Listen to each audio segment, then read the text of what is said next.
Se eu te dissesse que existem pecados que a Bíblia descreve como afrontas diretas à santidade de Deus, você acreditaria que os pecados sexuais ocupam um lugar ainda mais delicado nessa lista? Desde os tempos antigos, essas transgressões foram responsáveis por julgamentos divinos devastadores. Sodoma e Gomorra foram consumidas pelo fogo. Famílias foram destruídas. Nações inteiras caíram. E o mais impressionante, apesar desses exemplos tão claros, a humanidade continua repetindo os mesmos erros. Mas o que exatamente a Bíblia classifica como pecados sexuais? Toda relação fora do casamento é condenada? Há pecados mais graves que outros? E quais são as consequências espirituais e físicas dessas escolhas? Será que estamos vivendo dias semelhantes aos tempos antigos, ignorando as advertências sagradas hoje? Vamos analisar profundamente 4 pecados sexuais que a Bíblia condena, sendo que o quarto é considerado o mais aterrorizante de todos, trazendo maldições que podem afetar gerações inteiras.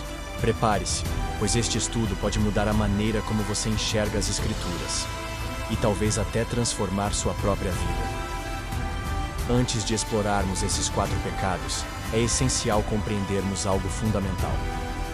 Deus criou a sexualidade como algo puro e sagrado. Sim, foi Deus quem nos deu o dom da intimidade, mas também estabeleceu limites para sua expressão. Esses limites não são um fardo, mas uma proteção, uma cerca amorosa que preserva a dignidade humana e a santidade do corpo. Gênesis 2:24 diz: "Por isso deixará o homem o seu pai e a sua mãe, e se unirá à sua mulher, e serão ambos uma só carne." Desde o princípio, o plano de Deus é que o sexo ocorra dentro da aliança do casamento entre um homem e uma mulher. Qualquer distorção desse modelo original é vista como pecado, como uma afronta direta ao Criador. Ao longo da história, a humanidade distorceu esse dom precioso, usando-o como instrumento de corrupção, poder e destruição. O apóstolo Paulo adverte com firmeza em 1 Coríntios 6:18: "Fugi da imoralidade sexual. Todos os outros pecados que uma pessoa comete são fora do corpo, mas quem peca sexualmente, peca contra o próprio corpo." Por que essa ênfase? Porque o pecado sexual contamina aquilo que Deus santificou, nosso corpo. Ele rompe alianças, gera traumas profundos e enfraquece a espiritualidade. Começamos analisando o primeiro pecado, o adultério. Poucos pecados causam tanto estrago dentro de uma família quanto o adultério. A Bíblia não poderia ser mais clara. Não adulterarás. Êxodo 20:14. Trata-se de uma quebra direta da aliança conjugal, um pacto sagrado diante de Deus. Jesus, em seu Sermão do Monte, elevou ainda mais o padrão, dizendo em Mateus 5:28: "Eu, porém, vos digo, qualquer que olhar para uma mulher com intenção impura no coração, já cometeu adultério com ela." Quer um exemplo de como o adultério pode devastar vidas? Lembre-se do rei Davi. Para entender o impacto do adultério, olhemos para a vida de um dos maiores reis da história de Israel, Davi. Imagine a cena. Um rei poderoso, com riquezas e honras, decide ignorar a voz da consciência.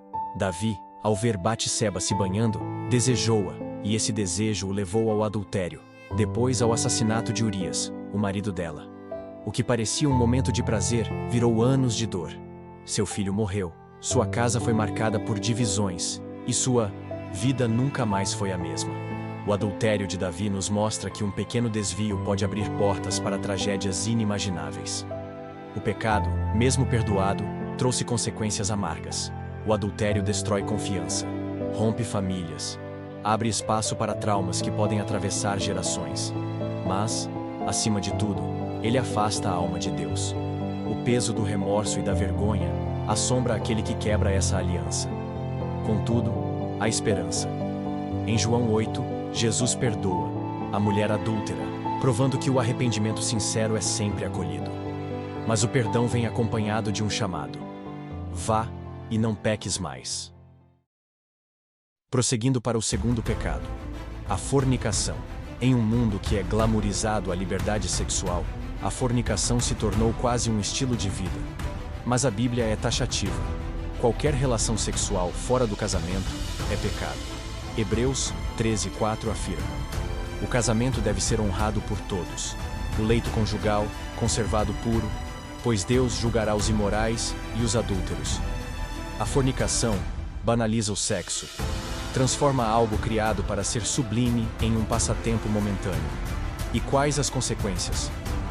Gravidezes inesperadas, relacionamentos rasos, aumento de traições, doenças sexualmente transmissíveis, corações partidos e, acima de tudo, a gradual distância de Deus.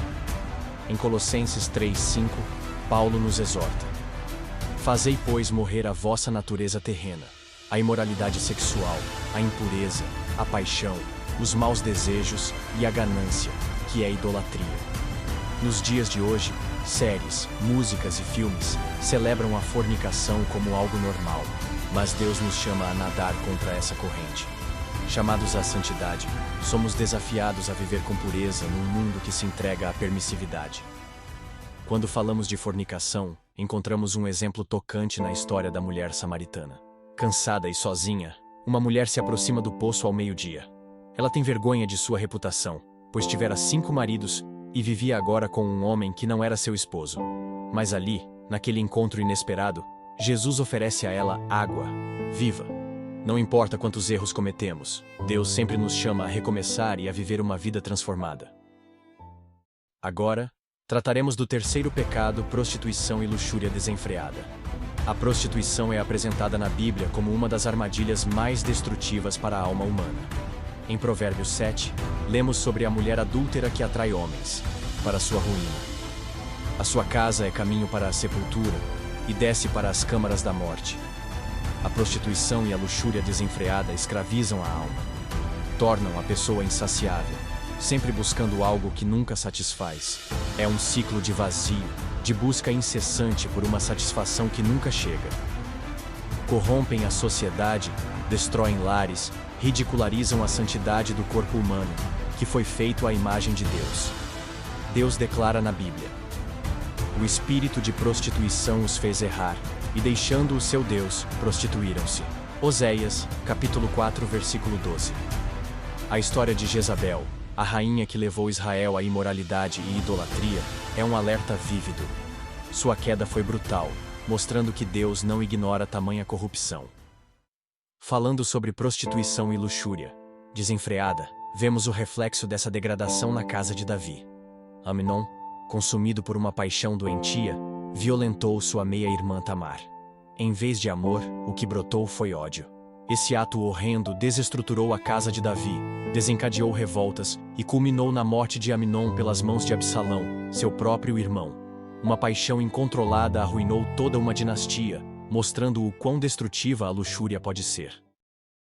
Finalmente, ao tratarmos do quarto pecado, o incesto e a bestialidade, Deus dá instruções claras. Nenhum homem se deitará com sua parenta próxima. Não te deitarás com animal algum, contaminando-te com ele. Levítico 18. Essas práticas não apenas violam a ordem natural, mas representam degradação moral em seu ápice. Consequências: maldições hereditárias, doenças graves, corrupção espiritual profunda e o afastamento total da presença de Deus. Exemplos bíblicos: as filhas de Ló, que embriagaram o próprio pai, gerando povos inimigos de Israel. Amnon, filho de Davi, que abusou de sua meia-irmã Tamar, desencadeando uma tragédia de violência e morte. A gravidade é tamanha que, em Êxodo 22:19, Deus ordena: quem tiver cópula com um animal será morto. Existe esperança? Diante de pecados tão graves, seria possível encontrar redenção? Sim. A Bíblia é um livro de advertências, mas também de graça. Em 1 João 1:9, lemos: se confessarmos os nossos pecados, Ele é fiel e justo para nos perdoar os pecados e nos purificar de toda injustiça. Jesus perdoou a mulher adúltera. Ele transformou a vida de publicanos, de pecadores de toda sorte. A redenção é para todos os que se arrependem sinceramente. O arrependimento verdadeiro é seguido de uma vida nova. 2 Coríntios 5:17 nos assegura: assim que se alguém está em Cristo, nova criatura é. As coisas velhas já passaram. Eis que tudo se fez novo. Finalmente, quando tratamos de incesto e bestialidade e da necessidade de santidade extrema, encontramos em José um exemplo brilhante de resistência. Seduzido pela esposa de Potifar, ele recusou firmemente, dizendo: "Como poderia eu cometer tamanha maldade e pecar contra Deus?" Gênesis 39:9. Mesmo sendo preso injustamente, Deus o honrou. José se tornou governador do Egito e salvou nações inteiras da fome. A pureza abre portas que o pecado nunca conseguirá abrir. Ao explorarmos esses 4 pecados, não podemos ignorar o espelho que eles nos oferecem. Vivemos dias semelhantes aos de Sodoma e Gomorra. A sociedade normaliza a imoralidade, zomba dos mandamentos divinos, inverte valores. Isaías capítulo 5, versículo 20 adverte: "Ai dos que ao mal chamam bem e ao bem, mal." Mas e você? Está disposto a nadar contra a corrente? Está pronto para viver uma vida de santidade, mesmo que o mundo inteiro caminhe para a perdição? Reflita. Compartilhe esta mensagem. Deixe que outros também tenham a oportunidade de conhecer a verdade libertadora da Palavra de Deus. Se essa mensagem tocou seu coração, se inscreva no canal e caminhe conosco rumo à verdade e à vida que Deus deseja para nós.